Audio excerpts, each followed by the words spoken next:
నమస్కారం. ఐడ్రీమ్ ప్రేక్షకులకు స్వాగతం. నవగ్రహ దోషాలని మనం ఎక్కువగా వింటున్నాం.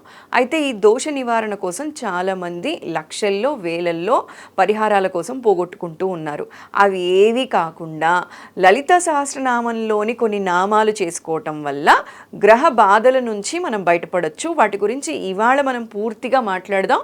ఈరోజు మనతో పాటు ఉన్నారు ప్రముఖ వాస్తు మరియు జ్యోతిష్య పండితులు, లలిత ఉపాసకులు బ్రహ్మశ్రీ నానాజీ పట్నాయక్ గారు. వారితో మాట్లాడదాం. నమస్కారం గురుజీ. శ్రీమాత్రే నమః. గురుజీ, నవగ్రహ దోషాలు అంటూ ఉంటారు.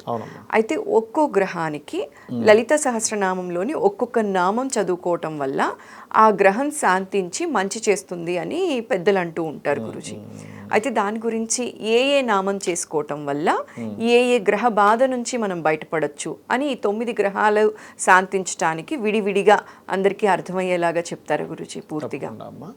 ఫస్ట్ ఆఫ్ ఆల్ ఏంటంటే రవిగ్రహం నుంచి కనుక తీసుకుంటే, రవి ఎవరి జన్మ జాతకంలో అయినా బాలేడు అనుకోండి, అధికారులతో ఇబ్బంది కానీ, లేకపోతే పేరు ప్రఖ్యాతలు రాకపోవడం కానీ, సంతానంతో ఇబ్బంది కానీ, సంతానం కలగకపోవడం కానీ, ఇట్లా తండ్రి నుంచి వచ్చేటువంటి సపోర్ట్ ఏదైతుందో రాకుండా ఉండడం జరుగుతూ ఉంటుంది. ఓకే, రవి బాగోకపోతే కనుక అలాంటప్పుడు నిజారుణ ప్రభాపూర మధ్యత్ బ్రహ్మాండ మండల చేసుకోవచ్చు. లేదా మనకి సహస్రారాంబుజారూఢ అంటే మన అమ్మవారి నామాల్లో ఉద్యద్భాను సహస్రాభ చతుర్బాహు సమన్విత, ఎందుకంటే భానువులు సహస్ర భానువుల గురించి మనం తెలుసుకున్నాం కాబట్టి. అలాగే చంద్రుడు బాగాలేడు అనుకోండి అమ్మ, చంద్రుడు బాగా లేనప్పుడు సహజంగా అష్టమీ చంద్ర విభ్రాజ అలిక స్థల శోభితాయే నమః చేసుకోవచ్చు. అది అష్టమీ చంద్ర విభ్రాజ అలిక స్థల శోభితానమో నామం చేసుకోవడం వల్ల ఏమిటి అంటే, అష్టమి చంద్రుడికి త్వరితాదేవి అధిష్టాన దేవత. సగంలో పనులు ఆగిపోతున్నా, ఇప్పుడు చూడండి, ఏదో అమావాస్య పౌర్ణమి లాగా ఉంది, కొన్ని రోజులు బాగా సాగుతాయి పనులు, కొన్ని రోజులు డౌన్ అయిపోతుంది అంటూ ఉంటారు. అమావాస్య తిథిలాగా పౌర్ణమి తిథిలాగా ఎక్కువ అప్ అండ్ డౌన్స్ ఉన్నాయి, లేదా సగం వరకు పని వెళ్ళి ఆగిపోయింది అన్నప్పుడు అష్టమి చంద్ర విభ్రాజ అలిక స్థల శోభిత.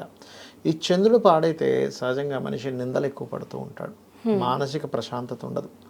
అలాంటప్పుడు ఈ నామం చేసుకోవచ్చు. అపవాదులు చేయని తప్పులకి ఎవరైతే నిందలు పడతారో, మోసపోవడము, ఇవన్నీ కూడా జరుగుతూ ఉంటాయి. అంటే దీని అర్థం ఏమిటి, అమ్మవారి యొక్క పాల భాగం అష్టమి చంద్రుడిలా ఉంది అని అర్థం అనమాట. ఓకే, అదేవిధంగా ఈ చేసేటప్పుడు తెల్లటి పుష్పాలతో కనుక అమ్మవారిని కనుక చేసుకున్నట్లయితే బాగుంటుంది. అదేవిధంగా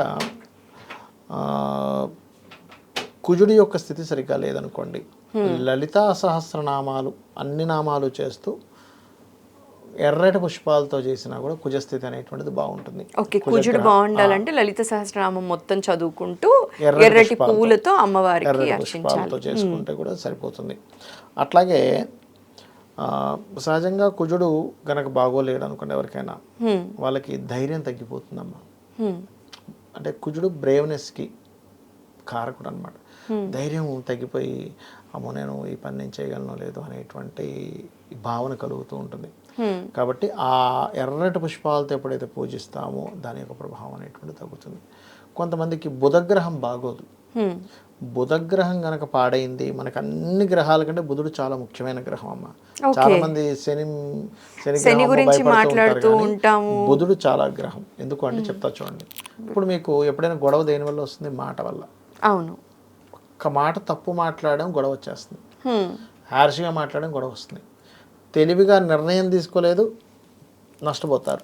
తెలివికి బుధుడు కారకుడు, వాక్కుకి బుధుడు కారకుడు. ఓకే, తెలివి వాక్కు ఈ రెండింటిని బుధుడు శాసిస్తాడు. మనం మాట్లాడే మాట తీసుకునే డెసిషన్ బాగుండాలంటే బుధుడు బాగుండాలి. ఇప్పుడు మరి ఈ బుధుడు పాడవకపోతే ఈ రెండు తప్పు చేస్తున్నావు. అవును, ఎంత పెద్ద బిజినెస్ ఉన్నా డౌన్ఫాల్ అవుతుంది, ఎంత రిలేషన్ అయినా సరే బ్రేక్ అయిపోతుంది. అందుకని ఈ బుధుడు యొక్క స్థితి పాడైతే అప్పులు పాలవుతాడు మనిషి. అందుకే ఓకే, అందుకని మీరు ఏం చేయాలంటే గోవుకి గ్రాసము లేదా ఆకుకూరలు, అందులో ముఖ్యంగా గోంగూర లాంటివి తినిపిస్తూ ఓం అపర్ణాయై నమః అనే మంత్రం ఓకే బ్రహ్మాండంగా పనిచేస్తుంది. బుధుడి యొక్క స్థితిని మారుస్తుంది, అప్పులు పాలయ్యేది కూడా తగ్గుతుంది. ఓకే, గురుగ్రహం బాగాలేదనుకోండి, ఓం గురుమండల రూపిణి అయి నమః అనుకుంటే సరిపోతుంది అమ్మవారి నామాల్లో. ఓకే, శుక్రగ్రహం బాగాలేదు, సహజంగా గురుగ్రహం బాగోకపోతే ఏమవుతుందంటే మీకు గైడ్ చేసేవారు మిస్గైడ్ చేస్తూ ఉంటారు. ఓకే. వీళ్ళు మనకి చక్కగా గైడ్ చేస్తారు కానీ వాళ్ళ దగ్గర నుంచి మనకి రివర్స్ అవుతూ ఉంటాయి. ఓకే. అదేవిధంగా భగవత్ అనుగ్రహం తగ్గిపోతూ ఉంటుంది గురుబలం కనుక సరిగ్గా లేకపోతే. అదే శుక్రగ్రహం బాలేడు అనుకోండి అమ్మా, ఎవరికైనా వివాహ విషయాల్లో ఇబ్బందులు, అదేవిధంగా మనీ మనకి రెగ్యులర్గా ఉండేటువంటి మనీ శుక్రుడు, దాచుకున్న ధనం గురువు అయితే సర్క్యులేషన్ మనీ శుక్రుడు అనమాట. వివాహం అవ్వకపోవడం ఇట్లాంటివి జరుగుతుంటాయి. అలాంటప్పుడు కామేశబద్ధ మాంగళ్య సూత్ర శోభిత కందరాయ నమః. కళ్యాణానికే కాకుండా డబ్బుల కోసం కూడా డబ్బులకి ఇంకోటి ఉంటుంది, ఓం సంపత్కరీ సమారూఢ సింధుర బ్రజ సేవితాయ నమః చేసుకోవాలి. ధనానికైతే రుణ బాధలు, రుణాలకేమో అపర్ణాయ నమః. బుధుడు రుణానికి అది, డబ్బులకి ఇది. మీకు శుక్రుడు బాగాలేడు అనుకోండి, డబ్బులు రావేమో, అప్పులు అవ్వాలని రూల్ లేదు. కానీ బుధుడు గనక పాడైతే అప్పులు అయిపోతాడు. ఓకే. ఎందుకంటే చాలా మంది అప్పులు చేసే విధానంలో జరుగుతున్న మిస్టేక్ ఏంటంటే, నాకు ఎంత శాలరీ వస్తుంది, లేకపోతే నాకు ఎంత బిజినెస్లో ఎంత మనీ వస్తుందో అని క్యాలిక్యులేట్ సరిగ్గా చేసుకోకుండా ఇష్టం వచ్చినట్టు తీసేసుకుంటారు. ఓకే. క్యాలిక్యులేషన్ ఉండదమ్మా సరిగ్గా, ఎందుకంటే బుధుడు క్యాలిక్యులేషన్ కారకుడు. ఈ క్యాలిక్యులేషన్ మిస్క్యాలిక్యులేషన్ అవుతుంది. మిస్క్యాలిక్యులేషన్ అయ్యి నీకు వచ్చేది ఒక 80,000 శాలరీ అయితే నువ్వు ₹1,00,000 అప్పులు వడ్డీలు కట్టాల్సి వస్తే ఇంకెక్కడ సరిపోతుంది? వస్తాయిలే అనుకుంటాడు, ఎక్కడి నుంచి వస్తాయి? లాజిక్ ఉండాలి కదా. కదా, ఆలోచన విధానము లెక్క కట్టడం తప్పుతుంది బుధుడు పాడైతే. ఆ లెక్క కట్టేటువంటి విధానాన్ని సరి చేస్తుంది అపర్ణాయ నమః. ఓకే. అప్పు తీర్చడం అంటే ఏంటంటే నీ లెక్కలు సెట్ చేసి అప్పు తీర్చేలా చేస్తుంది. నువ్వు ఎక్కడ తగ్గించుకోవాలి ఖర్చులు, ఎక్కడ పెంచుకోవాలి, ఈ ధనాన్ని నువ్వు ఎక్కడ మిగిల్చుకొని ఎలా కట్టాలనే క్యాలిక్యులేషన్ని అపర్ణాయ నమః ఇస్తుంది. ఓకే. అలాగే శుక్రుడికి సంపదలకేమో ఓం సంపత్కరీ సమారూఢ సింధుర వ్రజ సేవితాయ నమః, లేదా ఓం ధర్మాధ్యక్ష ధనాధ్యక్ష ధనధాన్య వివర్ధిని నమః. శనిగ్రహం పాడైంది అనుకోండి అమ్మా ఎవరికైనా, వాళ్ళు ఏంటంటే అనాకలిత సాదృశ్య చుబకశ్రీ విరాజితాయ నమః. ఓం అనాకలిత సాదృశ్య చుబకశ్రీ విరాజితాయ నమః. అమ్మవారి యొక్క గడ్డపు శోభ గురించి మాట్లాడుతుంది ఈ నామం.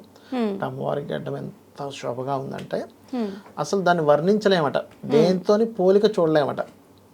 ఒకసారి అయితే ఆదిశంకరాచార్యులు వారు ఆ గడ్డాన్ని ఇది పిడిలాగుంది, అద్దపు పిడిలా ఉంది అన్నాడు ఆయన. ఆ అద్దపు పిడి ఆ గడ్డాన్ని పట్టుకొని హిమవంతుడు ఇలా చూశాడు, తర్వాత ఈశ్వరుడు ఇలా పట్టుకున్నాడు. ఆ పట్టుకున్నప్పుడు ఆ అద్దంలా ఉంది అని చెప్పాడు ఆయన ఆదిశంకరాచార్యులు వారు. గడ్డానికి శని కారకుడమ్మ. అమ్మవారి గడ్డపు శోభను ఎవరైతే వర్ణిస్తారో శని దోషం పోతుంది అక్కడ. ఇప్పుడు ఏలినాటి శని నడుస్తుంది, అర్ధాష్టమి శని నడుస్తుంది, శని బాగాలేదు అనుకుంటారు చూసారా, వాళ్ళు ఈ నామం చేసుకోవాలి. ఓం అనాకలిత సాదృశ్య చుబుకశ్రీ విరాజితాయ నమః చేసుకోవాలి. ఇప్పుడు కొంతమందికి భయం ఉంటుంది, దానికి రాహు కారకుడు. రాహు పాజిటివ్గా ఉంటేనేమో విపరీతమైన ధైర్యాన్ని ఇస్తాడు, ఏదైనా సాధించగలను అనేటువంటిది ఇస్తాడు. రాహు గనక పాడైపోయాడు అంటే ఇక్కడ అమ్మవారి నామాలు దుర్గా నామాన్ని చేసుకోవచ్చు. ఓకే. బ్రహ్మాండంగా పనిచేస్తుంది. అలాగే కేతుగ్రహం పాడైంది అనుకోండి ఎవరి జన్మ జాత చక్రంలో అయినా, కేతు ఏంటంటే వైరాగ్యం. ఇప్పుడు కేతువు పాజిటివ్గా పనిచేస్తేనేమో జ్ఞానం వైపు వెళ్తాడు మనిషి, ఆధ్యాత్మికము జ్ఞానము ఉన్నతమైన అంటే దేంట్లో పీక్ స్టేజ్కి వెళ్తాడు కేతు. అందుకే గొప్ప గొప్ప వాళ్ళ నెంబర్లో 7 ఉంటుంది చాలా మందికి. 7 ఈజ్ కేతు. అయితే అది పాజిటివ్ వెళ్తేనేమో అలా, నెగిటివ్ వెళ్ళాడు అనుకోండి కేతు సైడ్, నాకేమీ వద్దు, రోడ్ల మీద తిరుగుతుంటారు చూసారా, ఏమీ వద్దు అనుకొని తిరిగేటువంటి వ్యక్తులు, దేని మీద ఇంట్రెస్ట్ లేని వ్యక్తులు. అరే అన్నం తినమంటే తిండి మీద ఇంట్రెస్ట్ ఉండదు, బట్ కట్టుకునే వస్త్రం మీద ఇంట్రెస్ట్ ఉండదు, చేసే పని మీద విరక్తి వైరాగ్యాన్ని కేతు ఇస్తాడు. ఇది నెగిటివ్ అయితే. పాజిటివ్ అనుకోండి జ్ఞానాన్ని ఇస్తాడు. ఈ నెగిటివ్ నుంచి పాజిటివ్ చేయాలి అంటే గణపతి అనుగ్రహం ఉంటే నెగిటివ్ టు పాజిటివ్ అయిపోతుంది. ఓకే. ఓకే. ఆ గణపతి అనుగ్రహంతో పాటు అమ్మవారు అయ్యవారి అనుగ్రహం కూడా ఉన్నట్లయితే ఇంకా బాగుంటుంది. అప్పుడు ఏ నామం చేసుకోవాలి? కామేశ్వర ముఖాలోక కల్పిత శ్రీ గణేశ్వర అంటే అమ్మవారు అయ్యవారు ఇద్దరు ఒకరి ముఖాలోకలు చూసుకుంటే వాళ్ళ నవ్వుల నుంచి పుట్టినవాడు గణపతి. కామేశ్వర ముఖాలోక కల్పిత శ్రీ గణేశ్వర. ఇది గనక చేసుకుంటే కేతువు యొక్క అనుగ్రహం పెరుగుతుంది. ఇలా ఒక్కొక్క నామము ఒక్కొక్క గ్రహ దోషాన్ని కంప్లీట్గా తెస్తుంది. ఆ గ్రహం దగ్గర దీపారాధన చేసి ప్రదక్షిణం చేసుకొని ఈ నామం కూర్చొని చేసినట్లయితే మీరు రిజల్ట్ చూస్తారమ్మా వెంటనే. చాలా బాగా చెప్పారు గురూజీ. అంటే గ్రహ బాధలతో బాధపడే వాళ్ళందరూ కూడా సింపుల్గా ఒక్క రూపాయి కూడా ఖర్చు పెట్టకుండా ఇలా ఈ ప్రతి నామం చేసుకోవడం వల్ల ఏ ఏ గ్రహ బాధ నుంచి ఎలాంటి సమస్య నుంచి బయటపడి సంతోషంగా జీవించాలో మా వాళ్ళకి అర్థమయ్యేలా చెప్పారండి. మరోసారి ప్రత్యేక ధన్యవాదాలు. శ్రీమాత్రే నమః. శ్రీమాత్రే నమః.